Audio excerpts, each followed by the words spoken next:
Hello everyone, welcome to my YouTube channel AG medical. तो हम बात कर रहे थे न्यूनेटल जॉन्डिस के बारे में। पिछली वीडियोज में हमने देखा था, पढ़ा था उसके बारे में।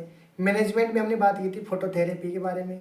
तो आज का अपना टॉपिक है फोटोथेरेपी, जिसके ऊपर अपन अलग से वीडियो बना रहे हैं। फोटोथेरेपी के ऊपर डिटेल में इसके बारे में स्टडी करेंगे। तो आइए आज वीडियो की शुरुआत करते हैं। फोटोथेरेपी जो कि एक इम्पोर्टेंट टॉपिक है, अपना एक इम्पोर्टेंट थेरेपी है जो चाइल्ड को दी जाती है न्यूनेटल जॉन्डिस के अंदर। तो देखो, जैसे कि इसमें नाम से पता चल रहा है फोटोथेरेपी। फोटो मीन्स क्या होता है? लाइट।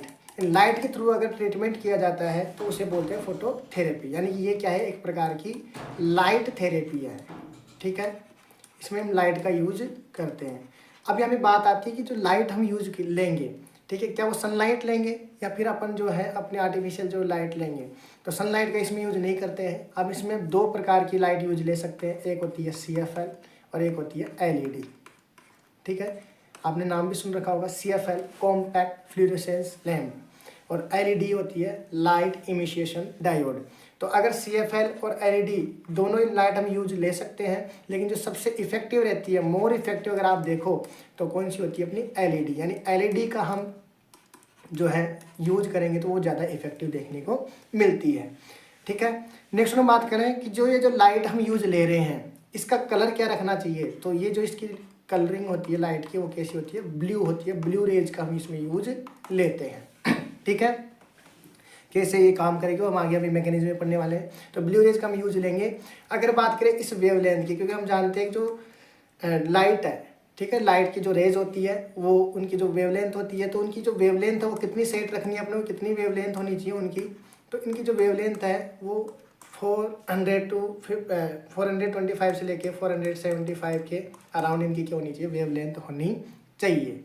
ठीक है, नेक्स्ट जो सबसे इम्पोर्टेंट सवाल है कि जो अपना फोटोथेरेपी जिसे हम दे रहे हैं इंस्ट्रूमेंट से, तो उसके बीच में और बेबी के बीच में डिस्टेंस कितना रहना चाहिए। ठीक है, दोनों के बीच की दूरी कितनी रहनी चाहिए। तो दूरी रहनी चाहिए अपनी 45 सेंटीमीटर, और अगर इंच में पूछे तो 18 इंच यानी 18 इंच। ठीक है, तो ये कुछ अपने को ध्यान रखना है, कुछ क्राइटेरिया। CFL और LED दोनों यूज ले सकते हैं, लेकिन मोर इफेक्टिव मानी जाएगी अपनी LED। ठीक है, ब्लू रेज का यूज करते हैं। वेवलेंथ 425 से 475 होनी चाहिए। और डिस्टेंस की बात करें दोनों के बीच में, बेबी के बीच में और इंस्ट्रूमेंट के बीच में, तो 45 सेंटीमीटर, ये हम कह सकते हैं। अगर इंच में पूछे तो 18 इंच यानी 18 इंच का क्या होना चाहिए? डिस्टेंस होना चाहिए। क्लियर हो गई बात। नेक्स्ट हम बात करते हैं टाइप की, कि जो फोटोथेरेपी है वो कितने टाइप की होती है। ठीक है, तो नेक्स्ट अपना है टाइप, कि फोटोथेरेपी कितने टाइप की होती है। तो फोटोथेरेपी अपनी दो टाइप की होती है। पहली होती है conventional phototherapy.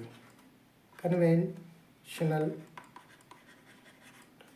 Phototherapy conventional phototherapy भी अपनी दो टाइप की होती है, वन साइडेड और टू साइडेड। वन साइडेड और टू साइडेड। वन साइडेड में क्या होता है कि जो अपन रेज जो लाइट डालेंगे बेबी के ऊपर, ओनली वन सरफेस पे डाली जाएगी तो उसे बोलेंगे वन साइडेड। लेकिन अगर दोनों सरफेस पे डाली जाती है तो उसे बोलते हैं हम टू साइडेड, यानी ऊपर भी से भी और नीचे से भी, तो उसे क्या बोल देंगे? टू साइडेड बोल देंगे। दूसरी है अपनी optic rays phototherapy. Optic rays phototherapy के अंदर हम क्या करेंगे? इसके अंदर हम एक इंस्ट्रूमेंट काम में लेते हैं जिसका नाम है बिली ब्लैंकेट। ठीक है, तो बिली ब्लैंकेट जो है हम बेबी को पहना देंगे। ऑप्टिक रेज है जो उसमें से ऑप्टिक रेज निकलेगी, ब्लू कलर का सा दिखेगा आपको, अगर आपने गूगल पे सर्च करना बिली ब्लैंकेट के नाम से। तो बेबी को जो है वो ब्लैंकेट पहना देंगे, जो उसको जो है वो चारों तरफ से क्या देती रहेगी? फोटोथेरेपी देती रहेगी। तो ये बात होगी टाइप की, कन्वेंशनल और ऑप्टिक रेज फोटोथेरेपी। नेक्स्ट हम बात करते हैं मैकेनिज्म, कि इनकी मैकेनिज्म क्या रहती है। फोटोथेरेपी जब हम देते हैं तो कैसे ये जो है बिलीरुबिन को कम करते हैं, मैकेनिज्म क्या रहने वाली है। तो नेक्स्ट हम बात करते हैं मैकेनिज्म के बारे में। तो इसकी दो मैकेनिज्म, यानी जो फोटोथेरेपी है वो दो मैकेनिज्म के ऊपर काम करती है। पहली है अपनी फोटो ऑक्सीडेशन। फोटो ऑक्सीडेशन यानी कि ये क्या करती है? ऑक्सीडेशन रिएक्शंस करती है। ठीक है, और ये लेस इफेक्टिव होती है, यानी इतनी ज़्यादा ये क्या नहीं होती? इफेक्टिव नहीं है। जो रेज है जो फोटो है, जो अपने लाइट है वो जाएगी बॉडी के, और बॉडी में जाने के बाद में जो है बॉडी में जलाई जाती है, तो वो ऑक्सीडेशन की प्रोसेस कराती है, जिसके थ्रू जो है अपना जो बिलिरुबिन पिगमेंट है उसको क्या करती है, ब्रेक डाउन करने का काम करती है, अनकंजुगेटेड को बदल देती है कंजुगेटेड फॉर्म में, और बॉडी से एक्सक्रीट करवा देती है। नेक्स्ट अगर हम बात करें दूसरी जो है वो है अपना फोटो आइसोमराइजेशन। फोटो आइसोमराइजेशन जो है वो 2 टाइप का होता है, ठीक है। ये दूसरी मैकेनिज्म के थ्रू काम करती है, ये इफेक्टिव ज़्यादा होती है। ये 2 टाइप की होती है, फोटो आइसोमराइजेशन 2 प्रकार की होती है। एक होती है कन्फिगुरेशनल आइसोमराइजेशन और दूसरी होती है अपने स्ट्रक्चरल आइसोमराइजेशन। कन्फिगुरेशनल में क्या होता है कि ये जो अपने जो बॉन्ड हैं उन बॉन्ड को जो अपने जो क्या बोलते हैं उनको, बिलिरुबिन के अंदर जो बॉन्ड है उन बॉन्ड को ये क्या कर देती है, कन्वर्ट कर देती है, बदल देती है, जिसकी वजह से जो है उनके जो नेचर है वो क्या हो जाते हैं, कन्वर्ट हो जाते हैं। कन्फिगुरेशन में क्या होता है कि अपना जो 4Z15Z ये नाम का एक बॉन्ड होता है जो कि कैसी फॉर्म होती है बिलिरुबिन की, फैट सोल्यूबल। कौन सी फॉर्म है ये, फैट सोल्यूबल फॉर्म है जिसमें ये बॉन्ड रहता है। तो ये जो फोटो जो है जो लाइट है ये जाएगी और उस बॉन्ड को क्या करेगी, तोड़ेगी, उसको कन्वर्ट कर देगी किसके अंदर, 4Z15E बॉन्ड के अंदर कन्वर्ट कर देगी, जो कि कौन सी फॉर्म में आ जाएगा, वाटर सोल्यूबल में। यानी कि इनडायरेक्ट को किसमें बदल दिया, इसने डायरेक्ट में बदल दिया। अब जैसे वाटर सोल्यूबल में आएगा ये बॉडी से एक्सक्रीट आउट हो जाएगा। तो इस प्रकार से जो है कन्फिगरेशनल जो है फोटोथेरेपी काम करती है। अगर हम बात करें स्ट्रक्चरल की, स्ट्रक्चरल में क्या होता है कि ये जो फोटो जो हमने लाइट डाली है ये क्या करेगी, स्ट्रक्चर ही चेंज कर देगी, अपना जो बिलिरुबिन है उसको बदल देगी लुमिनिडिन में।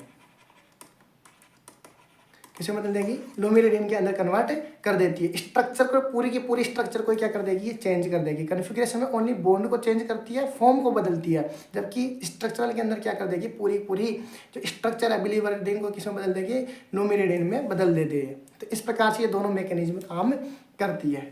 क्लियर है बात। अब हम नेक्स्ट वन बात करते हैं नर्सिंग मैनेजमेंट की, कि या ये जो फोटोथेरेपी हम देते हैं उस समय नर्स को क्या ध्यान में रखना चाहिए, नर्सिंग मैनेजमेंट कैसे रखना चाहिए। पहली बात तो देखो फोटोथेरेपी जो है सेंसिटिव है, तो इस दौरान हमें क्या करना है कि जो बेबी की जो आइज़ है उनको क्या करना है, कवर कर देना है। और जो जेनाइटल जो ऑर्गन्स हैं, ठीक है, मेल और फीमेल दोनों में जो बेबी होते हैं उनमें जेनाइटल ऑर्गन्स को क्या कर देना है, कवर कर देना है, ठीक है, अच्छे से। तो आई और जेनाइटल ऑर्गन को कवर कर दिए। इसके बाद में हमें बार बार क्या करना है, बॉडी टेम्परेचर को मेजर करना है, ठीक है, क्योंकि हम क्या करेंगे उसमें लाइट डालेंगे, फोटोथेरेपी देंगे, लंबे समय तक चलेगी, ऐसे नहीं है घंटे में दे दिया, तो लंबे समय तक चलेगी, तो बॉडी टेम्परेचर इंक्रीज होगा, हाइपरथर्मिया हो जाएगा। तो रेगुलर हमें क्या करना है, बॉडी टेम्परेचर को चेकआउट करना है। तीसरी चीज़ है अपने को ध्यान रखना है क्या, डिहाइड्रेशन की कंडीशन को मेंटेन करना है। अगर देखो फोटोथेरेपी देंगे, हाइपरथर्मिया होगा, बॉडी लॉस होगा, बॉडी में से जो है वाटर लॉस होगा, तो उस कंडीशन के अंदर डिहाइड्रेशन की कंडीशन देखने को मिल सकती है, तो हमें डिहाइड्रेशन का ध्यान रखना है।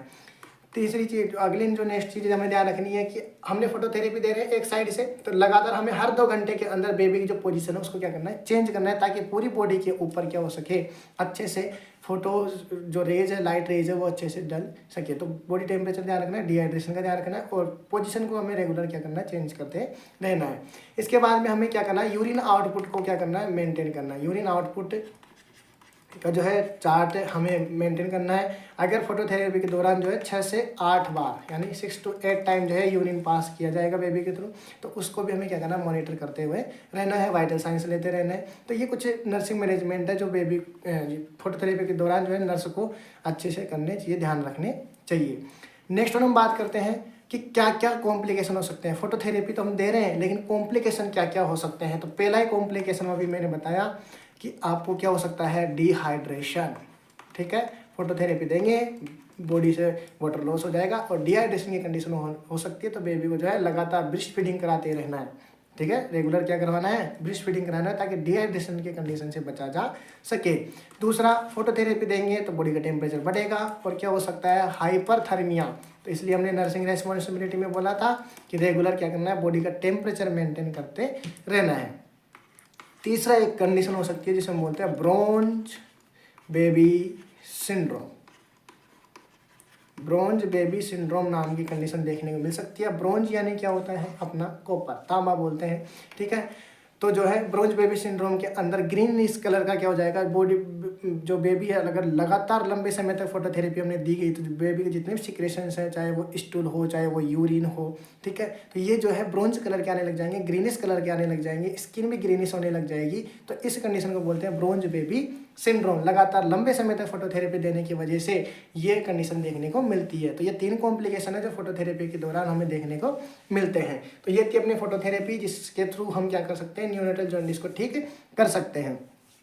अगर हम वापस से एक बार इसको समराइज करें क्या क्या हमने पढ़ा, तो सबसे पहले हमने देखा फोटोथेरेपी क्या होती है, एक प्रकार लाइट थेरेपी है, CFL LED दोनों का यूज करते हैं, लेकिन LED लाइट इमिशन जो डायोड है वो मोस्ट इफेक्टिव रहती है। ब्लू रेज का यूज करना है, वेवलेंथ आपको पता ही है 425 से 475, और डिस्टेंस 45 सेंटीमीटर या 18 इंच का डिस्टेंस अपने को रखना है। टाइप 2 है कन्वेंशनल ऑप्टिक रेज वाली। कन्वेंशनल 2 टाइप की होती है, one side two side. Optic rays में ब्लैंकेट का हम यूज लेते हैं। मैकेनिज्म 2 प्रकार की मैकेनिज्म से जो है ये ट्रीटमेंट देती है अपने को। पहला है फोटो ऑक्सीडेशन, जिसमें ऑक्सीडेशन प्रोसेस के थ्रू देगी, और इसके अलावा फोटो आइसोमराइजेशन में, जिसमें स्ट्रक्चर को चेंज कर सकते हो या फिर आप बॉन्ड को चेंज करके उसको फॉर्म बदल सकते हो, ठीक है। बिलिरुबिन जो है कन्वर्ट हो जाएगा और एक्सक्रीट आउट हो जाएगा। कुछ नर्सिंग मैनेजमेंट का ध्यान रखना है, जैसे कि हमें क्या करना है, आइज जेनिटल ऑर्गन को कवर करना है, ब्रेस्ट फीडिंग करवाती रहनी है, बॉडी टेम्परेचर मेंटेन करना है, डिहाइड्रेशन यूरिन आउटपुट को मेंटेन करते रहना है। और लास्ट अपने पास है कि कॉम्प्लिकेशन क्या हो सकता है, कि डिहाइड्रेशन हो सकता है, हाइपरथर्मिया हो सकता है, और ब्रोंज बेबी सिंड्रोम जिसमें ग्रीनिश कलर के सिक्रेशन देखने को मिल सकते हैं। तो ये था फोटोथेरेपी के बारे में। अगर आपको वीडियो अच्छी लगी हो, इन्फॉर्मेटिव लगी हो, तो अब हमारे जो चैनल है उसको लाइक शेयर और सब्सक्राइब जरूर करिए, अपने दोस्तों के साथ शेयर कीजिए। अपनी 2000 की फैमिली कंप्लीट हो चुकी है, आपका साथ इस प्रकार से बनाए रखिए। Thank you for watching this video.